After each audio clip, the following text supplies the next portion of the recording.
Hi viewers, this video sponsored by Jin Reviews. நீங்கள் ஆன்லைனில் smart watch, laptop, phone இந்த மாதிரி டிவைஸ்லாம் ரிவ்யூ செக் பண்ணிட்டு வாங்குறவங்களா இருந்தால் கண்டிப்பாக இந்த வெப்பேஜை விசிட் பண்ணி பாருங்கள். உங்களுக்கு யூஸ்ஃபுல்லாக இருக்கும். லிங்க் டிஸ்கிரிப்ஷனில் இருக்குது. ஓகே, வாங்க வீடியோக்குள்ளே போகலாம். இன்றைக்கி நம்ம மூவேந்தர்களில் ஒருத்தரான பாண்டிய மன்னர்கள் தமிழகத்தில் வாழ்ந்த மாபெரும் சோழர்களின் அடுத்தபடியான சிறந்த வரலாற்று சிறப்புமிக்க ராச வம்சங்களில் ஒன்றாகும். பாண்டிய மன்னர்களின் பெருமைகள் தமிழர் வரலாற்றின் பக்கங்களின் முக்கியத்துவம் வாய்ந்ததாக குறிப்பிடப்படுகிறது. பாண்டிய மன்னர்களின் பெருமைகள். கலை மற்றும் இலக்கிய ஆதரவு. பாண்டிய மன்னர்கள் தமிழின் இலக்கியம், சங்கம் மற்றும் புலவர்கள் வளர்ச்சிக்கு பெரும் ஆதரவளித்தனர். சங்க பருவத்தில் பாண்டிய மன்னர்கள் புலவர்களை மேம்படுத்தி தமிழ் இலக்கியத்தை உலகத்திற்கு கொண்டு செல்ல முக்கிய பங்கு வகித்தனர். சங்க இலக்கியத்தில் இடம்பெற்ற வரலாற்று ஆவணங்கள் பாண்டிய மன்னர்களின் முக்கியத்துவத்தை காட்டுகிறது. மதசார்பற்ற தன்னிகர் ஆட்சி.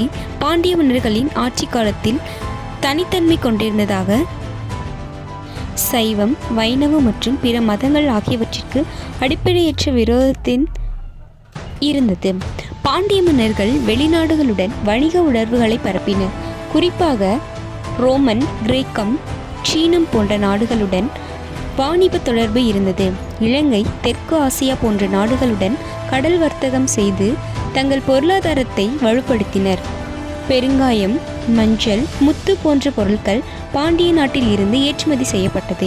படைப்பெருமை மற்றும் நாட்டுப்பற்று. பாண்டிய மன்னர்கள் சிறந்த போர் வீரர்களாக இருந்தனர். பல சமயங்களில் சோழர் மற்றும் சேர மன்னர்களுடன் போரிட்டு தங்கள் ஆட்சி எல்லையை விரிவுபடுத்தினர். மதுரை மற்றும் சுற்றுப்பகுதிகள் அவர்களால் விரிவாக கட்டுப்படுத்தப்பட்டன. கலை, சிற்பம் மற்றும் கட்டிடக்கலை வளர்ச்சி.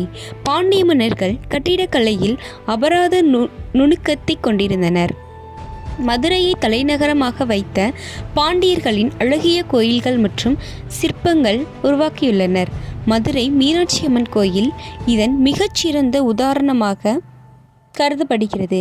பாண்டிய மன்னர்கள் தமிழகத்தின் தொன்மையான அடையாளமாகவும் தமிழ் மொழி ஆகியவற்றை வலுப்படுத்துவதில் இவர்களின் ஒத்துழைப்பு மிகவும் அதிகமாக இருந்தது. மேலும் இவர்களின் ஆட்சி காலத்தில் கட்டிடக்கலை செழுத்தோங்கியது. இவர்களின் சின்னம் மீன் சின்னமாகும். பாண்டிய மன்னர்களின் ஆட்சி காலத்தில் கடல்களை சார்ந்து அமைவதனால் முத்து குளிப்பது என்பது மிகவும் சிறப்பான ஒரு செயலாக இந்த ஆட்சி முறையில் கருதப்படுகிறது. இவர் வீரத்திலும் விவேகத்திலும் சற்றும் தளராதவர் என்றும் கொடை வள்ளல்களிலும் போர்களிலும் வென்று வருவதாக வரலாற்று செய்திகள் கூறுகிறது.